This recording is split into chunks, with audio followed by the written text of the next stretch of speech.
साथियों, मोबाइल की दुनिया में आपका स्वागत है। सुप्रीम कोर्ट के एक ऐसे ऑर्डर की बात करते हैं जो लैंडमार्क स्टेटमेंट के तौर पे देखा जा रहा है। ये सुप्रीम कोर्ट ने ऑर्डर दिया, sedition law to be pushed until review. जब तक इसके सेडिशनल लॉ के ऊपर में रिव्यू नहीं कर लेता जुलाई तक, तब तक इसे पुश कर दिया जाए, होल्ड कर दिया जाए। आप सबके दिमाग में ये प्रश्न उठता होगा, आखिर में सेडिशनल लॉ है क्या? इसकी हिंदी भाषा में कहें, आसान भाषा में, तो देशद्रोह कानून आईपीसी की धारा 124A के तहत देशद्रोह की कानून जो आने वाले समय में जो पहले से ही जो सरकारें चलती आ रही हैं, उन्होंने देशद्रोह के कानून ज़्यादा बढ़ गए हैं, उनके ऊपर FIR ज़्यादा हो गई हैं। तो आइए इसके बारे में जानकारी कुछ लेते हैं कि देशद्रोह का कानून कहाँ से जन्म लिया और कैसे चलता आया। सबसे पहले बात करते हैं Indian penal code. Indian penal code British ज़माने में 1860 में इसे लॉर्ड मैकाले के द्वारा बनाया गया। साथ ही भारतवासियों के दिल में पनप रहे राष्ट्रवाद से निपटने के लिए 1870 में 124A जोड़ दिया गया और यह देशद्रोह का मामला रहा। और यही कानून 124A में राष्ट्रद्रोह के नाम से दर्ज हो गया और इसमें पहली बार हमारे क्रांतिकारी बाल गंगाधर तिलक की गिरफ्तारी हुई और कई वर्षों तक वो जेल में रहे। और साथ ही महात्मा गांधी की भी इस केस में गिरफ्तारी हुई, उनको 6 साल की सज़ा हुई थी, लेकिन किसी बीमारी के कारण उन्हें 2 साल के बाद रिहा कर दिया गया। इस प्रकार देश आज़ाद हुआ, लेकिन ये कानून में बदलाव नहीं आया, कानून को वैसे ही रखा गया। आज़ादी के बाद 1962 में केदारनाथ एक साम्यवादी नेता थे, जिन्हें फिर इस कानून के दायरे में लाकर उन्हें जेल में डाल दिया गया। सिर्फ उन्होंने सरकार के विरुद्ध गुंडा और भ्रष्टाचारी शब्द का प्रयोग कर दिया था। ये केस चलता रहा, वो कई सालों तक जेल में रहे, लेकिन उनके समर्थक सुप्रीम कोर्ट तक गए और सुप्रीम कोर्ट का ऐतिहासिक फैसला उस समय आया, Kedarnath versus state of Bihar.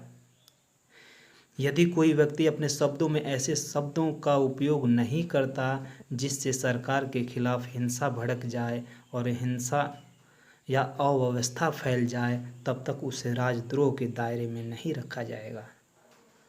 इस प्रकार सुप्रीम कोर्ट का फैसला आने के बाद उनकी जेल से रिहाई हुई और तब से ये कानून ऐसे ही चलता रहा।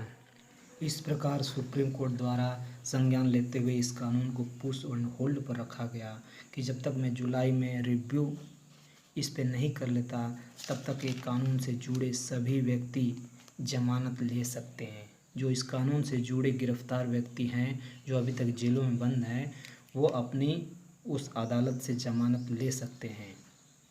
आपको जानकारी के लिए यह बता दूं कि पिछले 12 सालों में 13,000 भारतीय देशद्रोह के मामले में गिरफ्तार किए जा चुके हैं।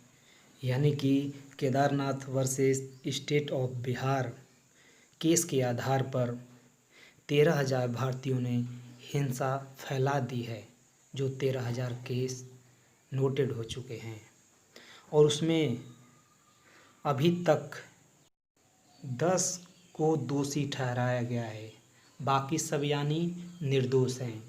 तीसरी को सुप्रीम कोर्ट के ऐतिहासिक फैसले ने आज पुश एंड होल्ड करते हुए रिव्यू पे जुलाई तक रिव्यू के आदेश दिए और तब तक के लिए बोल दिए जितने भी इस केस के दायरे में बंद हैं, उनको जमानत पे रिहाई दे दी जाए।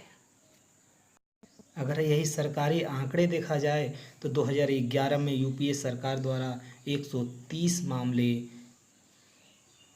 देशद्रोह के उत्पन्न हुए, जिसमें कुन्नाकुलम न्यूक्लियर पावर प्लांट का विरोध करने पर दर्ज हुआ और 2015 में एनडीए सरकार द्वारा 39 और 2016 में 72 और 2020 में 107 मामले दर्ज हो चुके हैं। और इस प्रकार मामले में इसमें वारंट इशू होने की ज़रूरत नहीं, इसमें डायरेक्ट आपकी गिरफ्तारी हो जाएगी और आपको जेल में डाल दिया जाएगा। इस प्रकार अगर परसेंटेज के हिसाब से देखा जाए तो सिर्फ बिहार, यूपी, तमिलनाडु, झारखंड, कर्नाटक में पूरे देश का 65% यही मामला इनसे दर्ज है और इनमें बिना वारंट की गिरफ्तारी हो जाती है, जिससे जमानत मिलना भी मुश्किल हो जाता है।